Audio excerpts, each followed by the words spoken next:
तो आज हम विज्ञान भाग 1 का पाठ 2 में ऊर्जा रूपांतरण किस तरीके से होता है। हमने पिछली कक्षा में ऊर्जा और ऊर्जा के प्रकार के बारे में देखा। दो मेन प्रकार के बारे में देखा था, स्थितिज ऊर्जा और गतिज ऊर्जा। लेकिन आज हम ऊर्जा का रूपांतरण एक प्रकार की ऊर्जा से दूसरे प्रकार की ऊर्जा में कैसे होता है वो देखेंगे। तो सामने आपको आकृति दी गई है। इस आकृति में आपको दिखाया गया है कि यांत्रिक ऊर्जा का विद्युतीय ऊर्जा का रूपांतरण ऊष्मीय ऊर्जा, यांत्रिक ऊर्जा, ध्वनि ऊर्जा, रासायनिक ऊर्जा और प्रकाशीय ऊर्जा में होता है। तो यंत्र होते हैं, जैसे हम लोग पानी गर्म करते हैं तो पानी गर्म कैसे होता है, विद्युतीय ऊर्जा से ऊष्मीय ऊर्जा का निर्माण होता है, तब जाके वो पानी गर्म होता है। ध्वनि ऊर्जा, विद्युतीय ऊर्जा, हम साउंड बॉक्स ले रहेंगे, उसको प्लग में लगाएंगे, तब उसके बाद क्या होता है, साउंड का निर्माण होता है। मतलब विद्युतीय ऊर्जा का रूपांतरण ध्वनि ऊर्जा में होता है। उसको कन्वर्ट करने का काम कौन करता है, एम्पलीफायर करता है। तो ऐसे रासायनिक ऊर्जा है, प्रकाशीय ऊर्जा है और यांत्रिक ऊर्जा है। तो ये आपको यहाँ पे, और हर एक प्रकार की ऊर्जा को हर एक प्रकार की ऊर्जा में बदला जा सकता है, इसलिए यहाँ पे तीर का निशान दोनों साइड से दिया है। मतलब एक प्रकार की ऊर्जा का रूपांतरण दूसरे प्रकार की ऊर्जा में हो सकता है, और ऊर्जा का जो मान रहता है वो अचर रहता है। ऊर्जा कभी भी नष्ट नहीं होती और ना ही उसका कहीं निर्माण किया जाता है। ये आपको दिखाई देगा ऊर्जा की अविनाशिता का नियम में। देखो यहाँ पे दिया है, ऊर्जा का न तो निर्माण संभव है न ही उसका विनाश संभव है। केवल एक प्रकार की ऊर्जा का रूपांतरण दूसरे प्रकार की ऊर्जा में किया जाता है, तथापि विश्व की संपूर्ण ऊर्जा सदैव अक्षय रहती है। अक्षय मतलब कांस्टेंट रहती है, ना तो वो घटती है ना तो वो बढ़ती है। इस तरीके से आपको बताया गया है। तो आप ये याद करके रखो, ऊर्जा की अविनाशिता का नियम, और ये डायग्राम आप देख के रखो। तो वापस एक बार रिवाइज कर लेते हैं। ऊर्जा की अविनाशिता का नियम क्या होता है, ऊर्जा का न तो निर्माण संभव है, ना तो निर्माण किया जा सकता है, और न ही उसका विनाश किया जा सकता है, न ही उसे नष्ट किया जा सकता है। उसे केवल एक प्रकार की ऊर्जा का रूपांतरण दूसरे प्रकार की ऊर्जा में किया जा सकता है, तथा विश्व की संपूर्ण ऊर्जा का मान अचर होता है या अक्षय होता है। इस तरीके से आपको बताया गया है। करो और देखिए, आपको नहीं है तो हम आगे चलते हैं। मुक्त पतन देखो क्या होता है। जब कोई पिंड केवल गुरुत्वाकर्षण बल के कारण नीचे की ओर गति होता है, धरती की ओर आता है, तो उसे मुक्त पतन कहते हैं। उस पर केवल कौन सा बल कार्यरत होगा, गुरुत्वाकर्षण बल कार्यरत होगा, तो उसे हम क्या कहते हैं, मुक्त पतन कहते हैं। देखो यह है, किसी पिंड को ऊंचाई पर ले जाकर छोड़ने पर उस पिंड पर क्रियाशील गुरुत्वाकर्षण बल के कारण वो पृथ्वी की ओर खींचा जाता है, और इसे ही हम क्या कहते हैं, मुक्त पतन कहते हैं। देखो यहाँ पे दिया है, इसको अंडरलाइन करो। ऊंचाई से छोड़े गए किसी पिंड को केवल गुरुत्वीय बल के कारण नीचे आने की क्रिया को मुक्त पतन कहते हैं। अब मुक्त पतन, जैसे ये देखो, ये पिंड है, कोई पिंड है और इतनी ऊंचाई है, ए से सी तक आ रहा है कोई पिंड। तो देखिए ए बी सी, इन सब बिंदुओं को लेकर उन्होंने बताया है कि प्रत्येक जगह पर पिंड का कुल ऊर्जा कितनी होगी। अब प्रत्येक जगह पर पिंड की कुल ऊर्जा स्थितिज ऊर्जा होती है, मतलब mgh के रूप में होती है। देखिए यहाँ पे बताया गया है। अब प्रारंभिक वेग u0 है, तो इसलिए काइनेटिक वेग क्या हो जाएगा, काइनेटिक एनर्जी मतलब गतिज ऊर्जा क्या हो जाएगी, 1/2 mv²। तो u का मान 0 हो जाएगा, तो ये पूरा 0 हो जाएगा, मतलब ये पूरा 0 हो गया। तो बचा क्या, पिंड में केवल उसकी स्थितिज ऊर्जा बची।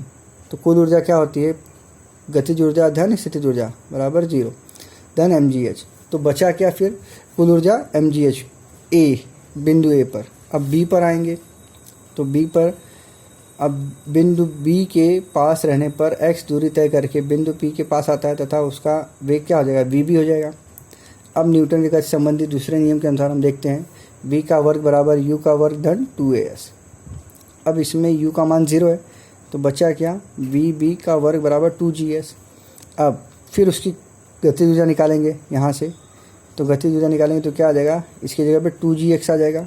तो काइनेटिक एनर्जी बचा क्या, mgx, मतलब गतिज ऊर्जा क्या बची, mgx। अब स्थान b पर पिंड की ज़मीन से ऊंचाई, देखो पूरा x था, पूरा हाइट h है, ये x था, तो ये उतनी ऊंचाई क्या हो गई, h में से x को हटा दिया तो ये इतनी ऊंचाई मालूम पड़ गई। तो कुल ऊर्जा क्या हो जाएगी फिर, अब इसकी स्थितिज ऊर्जा क्या हो जाएगी, mgh माइनस mgx। तो करंट गतिज ऊर्जा प्लस स्थितिज ऊर्जा, फिर ये समीकरण हल करेंगे तो ये और ये कैंसिल हो जाएगा, बचा क्या, वापस mgh। मतलब बिंदु बी पर भी उसका कुल ऊर्जा कितनी है, mgh है। अब इसी तरीके से सी का देखेंगे, सी का भी वैसे ही बताया गया है, क्योंकि प्रारंभिक वेग 0 है, v का स्क्वायर बराबर u स्क्वायर प्लस 2s, तो u 0 हो गया, तो बचा क्या, 1/2 mvc स्क्वायर, vc स्क्वायर पे उसका वेग क्या था, 2gh था, अब 2gh। फिर काइनेटिक एनर्जी क्या हो गया, गतिज ऊर्जा क्या हो गई, mgh हो गई। फिर उसके बाद में बिंदु सी पर अब हाइट है ही नहीं, तो इसलिए h 0 हो जाएगा, तो बचेगा क्या, कुछ नहीं, तो इसलिए यहाँ पे स्थितिज ऊर्जा क्या हो जाएगी, 0 हो जाएगी, क्योंकि h 0 हो गया तो पूरा 0 हो जाएगा। फिर वापस क्या बचा, कुल एनर्जी, कुल ऊर्जा बराबर गतिज ऊर्जा धन स्थितिज ऊर्जा, तो गतिज ऊर्जा कितनी थी, mgh थी, तो वापस mgh हो गई। तो समीकरण 1, 2, 3 से स्पष्ट होता है कि ए बी सी पर बिंदु के पास कुल ऊर्जा स्थिर है। स्थिर मतलब कहीं पर भी उसका कोई चेंजेस नहीं हो रहा है, कहीं पर वो ना ज़्यादा हो रही है ना वो कम हो रही है। तो यही आपको बताता है कि ऊर्जा का मान क्या होता है, स्थिर रहता है। फिर आगे देखते हैं हम लोग,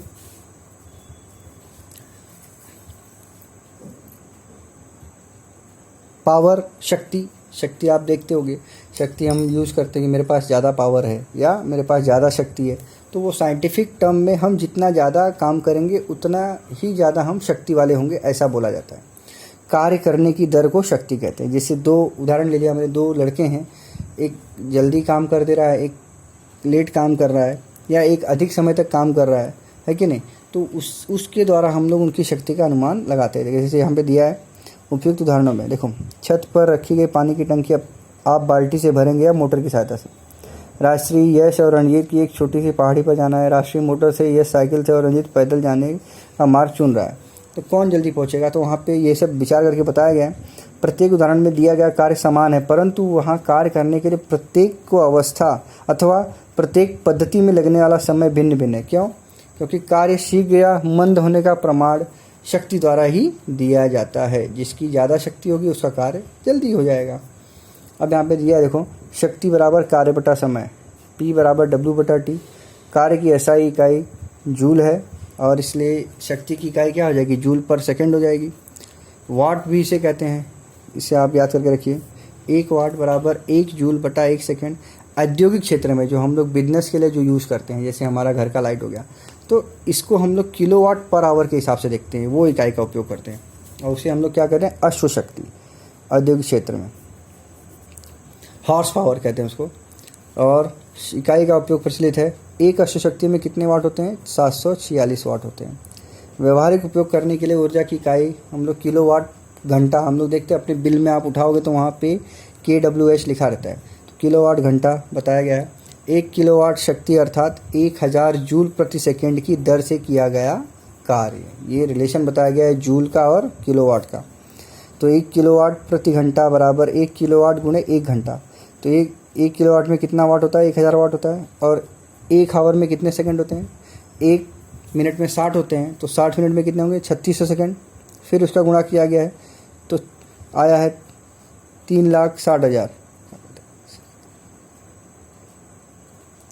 ओके, 36 लाख जूल। और फिर 1 किलोवाट पर आवर, तो इसको दशमलव में यहाँ पर ला के दशमलव के बाद 1, 2, 3, 4, 5 और ये 6, इस तरीके से आपको शॉर्टकट में लिख दिया गया है। 1 किलोवाट पर आवर बराबर 3.6 गुणे 10⁻6 जूल।